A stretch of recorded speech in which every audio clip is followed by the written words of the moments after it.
Bonjour, aujourd'hui je vais vous parler des antidépresseurs, de leurs indications et des pièges à éviter.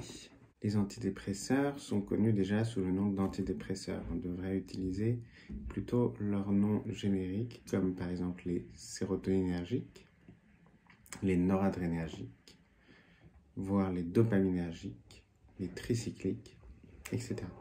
Pourquoi sont-ils mal nommés ? Parce qu'ils ont l'indication également dans les troubles anxieux, par exemple, comme l'anxiété sociale, le trouble anxieux généralisé, l'état de stress post-traumatique. Beaucoup de clichés, beaucoup de peurs autour des antidépresseurs.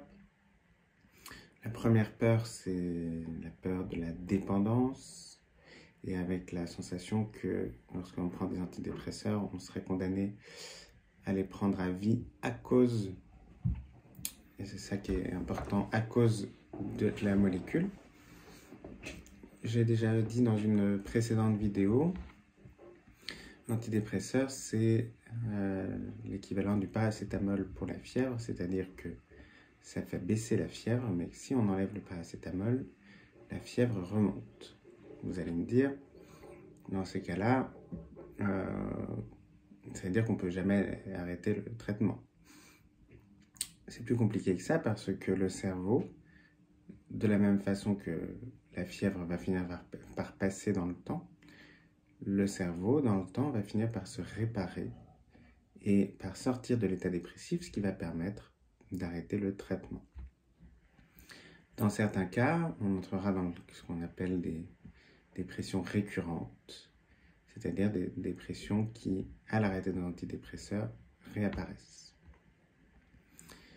Donc, la question de la dépendance, c'est plus une dépendance autour d'un sevrage physique, c'est-à-dire que quand on arrête la molécule, il peut y avoir des tensions musculaires, des nausées, des maux de tête, mais c'est particulièrement présent par exemple autour d'une molécule qu'on appelle la venlafaxine ou d'une autre qu'on appelle la paroxétine, parce qu'elles ont des durées de vie très courtes et qu'elles s'éliminent très vite, de manière très brutale. Mais c'est par exemple quasiment absent avec la vortioxétine, qui est un autre antidépresseur. Donc, une chose importante qui ressort de ça, c'est que il n'y a pas les antidépresseurs. Il y a des molécules qui ont chacune leur particularité, leur force, leur faiblesse, et qui vont être plus ou moins puissantes sur l'anxiété, plus ou moins puissantes sur le moral, le plaisir à faire les choses, qui vont être fatigantes ou qui vont être énergisantes, qui vont faire prendre du poids, qui vont faire perdre du poids. Donc, quand on a un traitement antidépresseur qui est prescrit, eh bien, tout ça, il faut le prendre en compte en fonction du contexte. Et ça va être très important. À titre personnel, par exemple, je privilégie de manière très standard les traitements qui ne font pas prendre du poids et qui ne fatiguent pas. Ça fait partie des deux effets indésirables un peu disqualifiants. L'objectif des traitements antidépresseurs n'est pas de sédater, n'est pas de faire prendre du poids, etc. Ce sont des effets indésirables et le maintien d'un antidépresseur va être soumis à deux critères qui paraissent assez évidents, c'est l'efficacité et l'absence d'effets indésirables trop gênants, trop invalidants, qui amèneraient à l'arrêt du traitement. Pourquoi ? Parce que au bout de 6 à 8 mois, on va pouvoir commencer à envisager l'arrêt du traitement, mais ça veut dire qu'il faut garder le traitement pendant 6 à 8 mois. Et s'il y a des effets indésirables trop forts, eh bien, en toute logique, le risque d'arrêt est assez élevé. Un autre piège du coup des antidépresseurs, c'est l'arrêt précoce, puisque quand on prend l'antidépresseur, on sort de la dépression de manière symptomatique, on n'a plus les symptômes, et donc on arrête trop tôt les antidépresseurs avant que le cerveau n'ait pas eu le temps de se réparer, et donc c'est un risque de rechute. C'est pour ça qu'il y a cette durée minimale de 6 à 8 mois, puisqu'on considère d'un point de vue théorique, qu'une dépression sans traitement a une moyenne de 6 à 8 mois pour se résoudre par elle-même, en sachant que cela risque de défavoriser une détérioration des neurones et la réduction de certaines structures cérébrales en taille.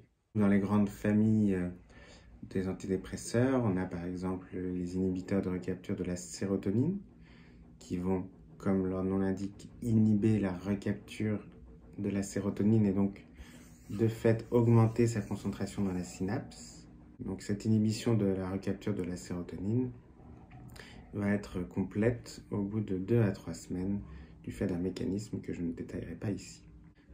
Quelques exemples d'inhibiteurs de recapture de la sérotonine, le fameux Prozac, la fluoxétine, le Séroplex, l'escitalopram, la paroxétine, Deroxate, sertraline, Zoloft, etc. Dans les autres familles, on va retrouver les inhibiteurs de la recapture de la sérotonine et de la noradrénaline, comme par exemple la venlafaxine Effexor.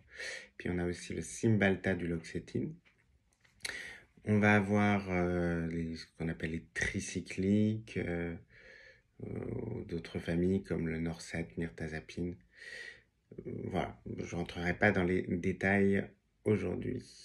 Vigilance sur les antidépresseurs par rapport aux troubles bipolaires qui va créer ce qu'on appelle des accélérations de cycle, c'est-à-dire une alternance de dépression et d'hypomanie ou manie, ou des manies et hypomanie, manie, hypomanie qui sont pour rappel un état de forte énergie, de trop forte énergie, des difficultés de sommeil, d'appétit, des pensées qui vont très vite, une désinhibition, etc.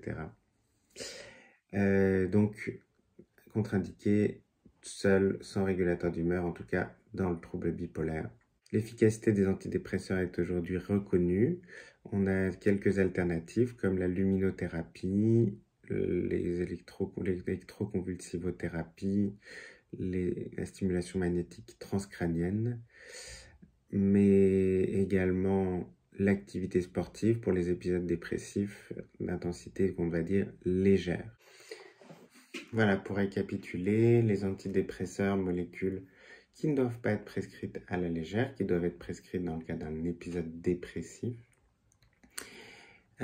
qui ont un bon rapport bénéfice-risque s'ils sont prescrits avec prudence, en prenant le temps, avec le bon choix de molécules et avec une surveillance des effets indésirables rapprochés.